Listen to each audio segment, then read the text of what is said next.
kasih Anda masih bersama kami. Bagi Anda yang baru saja bergabung, kami hadirkan kembali 3 berita utama hari ini.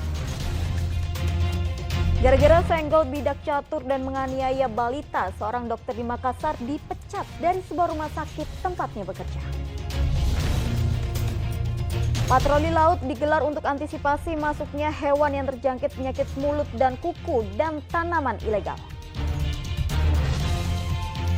Menikmati aneka kuliner di alam terbuka dan saung bambu di tengah kota Makassar.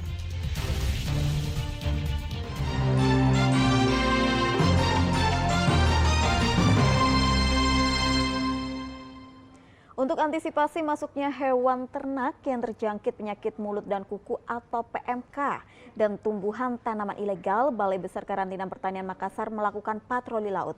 Petugas juga melakukan pemeriksaan kapal nelayan dan kapal pengangkut barang dan hewan ternak di Pelabuhan Capa, Kecamatan Ujung Lapa, Kabupaten Sinjai.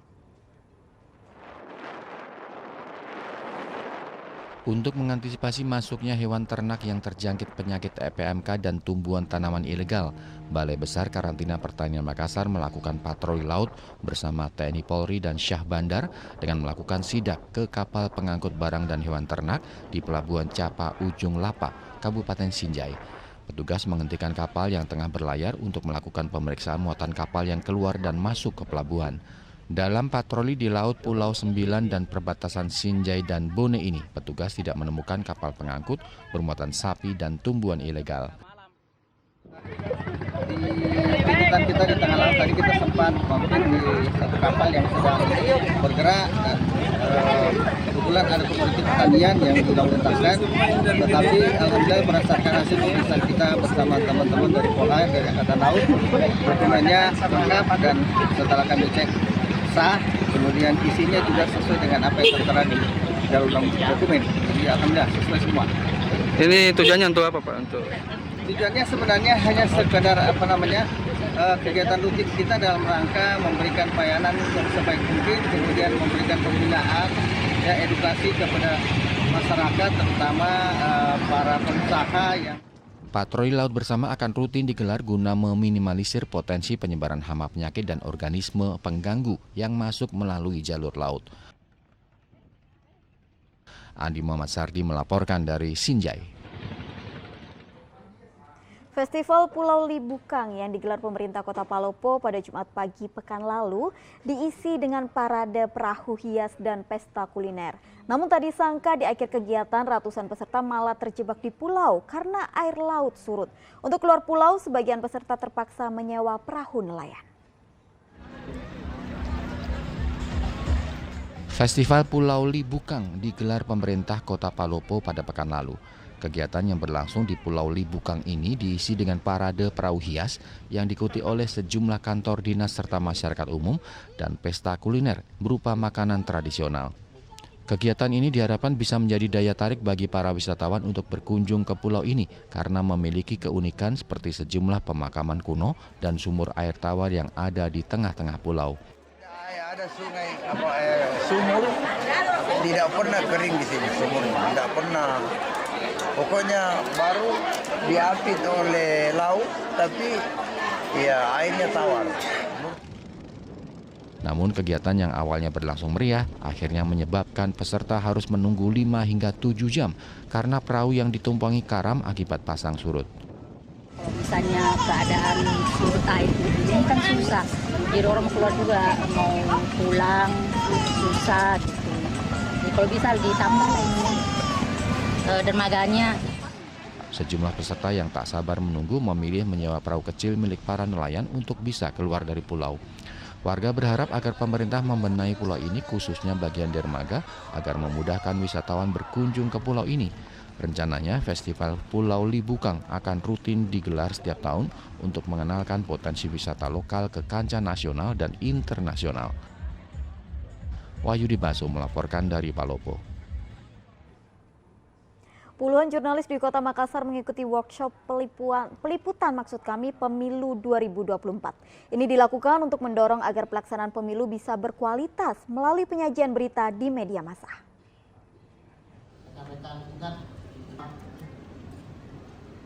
Menjaga demokrasi dalam peliputan diharapkan menjadi kunci sukses atas pelaksanaan pemilu 2024 nanti. Karena itu, Dewan Pers mengajak insan media turut serta menjaga demokrasi dalam menyajikan pemberitaan berkualitas. Bertemakan workshop peliputan pemilu 2024, puluhan jurnalis di Kota Makassar mengikuti kegiatan ini. Tak hanya dari kalangan jurnalis, kegiatan ini juga dihadiri oleh Dewan Pers, Badan Pengawas Pemilu Bawaslu, Komisi Pemilihan Umum KPU, serta Komisi Penyiaran Indonesia Daerah KPID Sulawesi Selatan. Berbagai lembaga ini ikut bersinergi menjaga pemilu damai dan berkualitas. Anggota Dewan Pers mengatakan karena pers menjadi pilar keempat demokrasi, maka diharapkan keterlibatannya dalam mensukseskan pemilu berkualitas pada tahun 2024 nanti. Pernyataan itu sejalan dengan Ikatan Jurnalis Televisi Indonesia IJTI yang mengharapkan agar terciptanya jurnalis positif dalam pengolahan data yang solutif, memiliki perspektif perdamaian hingga narasi restoratif agar mewujudkan pemilu yang damai. Pers ini karena fungsinya yang begitu penting sebagai pilar keempat demokrasi, maka harus menjadi pihak yang berperan di dalam demokrasi, pesta demokrasi tahun 2024. Caranya bagaimana? Caranya insan-insan pers kita harus memahami betul demokrasi yang namanya pemilu. Apa tahapannya, apa aturannya, dan bagaimana menyampaikannya kepada publik, dan bisa berperan agar pers ini bisa menjadi pendorong masyarakat untuk lebih pertama memiliki pengetahuan dan literasi politik yang baik. Dan yang paling penting adalah mengajak masyarakat berpartisipasi di dalam pesta politik nanti tahun 2024. Nanti kan bisa sinkron antara yang teman-teman yang di newsroom dengan teman-teman yang di lapangan. Makanya pelatihan ini nanti diarahkan kepada teman-teman yang di newsroom maupun di lapangan, dan termasuk juga distribusi dari buku ini. Untuk agenda kedepannya apakah akan menyasar juga teman-teman online, fotografer, ya, seperti apa? Jadi jurnalis positif ini yang pelatihan kita sampaikan ini bukan hanya untuk jurnalis TV, tapi untuk seluruh jurnalis. Karena pada dasarnya pemahaman dan kemudian aplikasi dari jurnalisme positif ini mesti dilakukan sebagai sebuah gerakan dari kegiatan jurnalistik di semua platform. Workshop peliputan pemilu 2024 ini diikuti oleh sejumlah perwakilan media lokal dan nasional yang bertugas di Sulawesi Selatan. Politisasi birokrasi, ya, tepat itu. Andi Muhammad Sardi melaporkan dari Makassar. Mencari suasana alam dengan berwisata sambil menikmati berbagai panganan ternyata juga bisa dilakukan di tengah kota. Di Kota Makassar ada tempat makan dengan konsep alam di mana pengunjung bisa mencicipi makanan dengan nuansa saung alam serasa di pedesaan. Simak laporan berikut ini.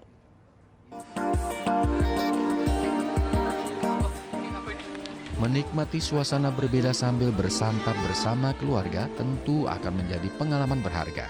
Karena itulah berbagai konsep pun dibuat agar para pengunjung merasakan sensasi berbeda. Hal itulah yang diusung sebuah tempat makan yang terletak di Jalan Metro Tanjung Bunga, Kota Makassar dengan mengembangkan konsep alam dan saung berbahan bambu. Selain desain interior yang unik, pengunjung juga bisa menikmati pemandangan alam yang asri. Tak sedikit dari pengunjung memanfaatkan momen ini untuk bersuah foto. Tak sampai di situ, penganan di tempat ini juga menarik minat. Berbagai menu makanan disiapkan untuk melengkapi cita rasa para pengunjung. Di tempat makan ini, pengunjung bisa menikmati berbagai panganan yang enak, mulai dari ikan bakar rica, ikan woku goreng, kudu-kudu racak mangga. Selain menu andalan di restoran ini yaitu kepiting asap. Pengunjung yang mengajak keluarga juga bisa menikmati wahana bermain perahu di sebuah danau yang tak jauh dari bibir pantai. Ditemani seorang pemandu, perahu yang bisa memuat 4 orang ini bisa berkeliling menikmati indahnya saung. Bagus sekali sih, saya suka di sini. Setiap ada acara saya selalu di sini. Jadi kebetulan anak saya lagi ulang tahun, jadi saya arahin ulang tahunnya di sini. Memang bagaimana suasana tempatnya di sini? Asri, nyaman, serasa kita lagi di kampung. Oh gitu ya. Iya. Suasana kampung ya. Iya. Bagaimana dengan anunya wisatanya sambil naik perahu? Nyaman. Baru kali ini ada ya yang seperti ini di Makassar? Ya, baru pertama kali ini saya mencoba wahana ini, naik perahu. Terus untuk kalau makanannya sendiri Bu bagaimana? Wah, kalau masalah makanannya di sini enak banget. Saya suka, makanya saya sering kali datang ke sini.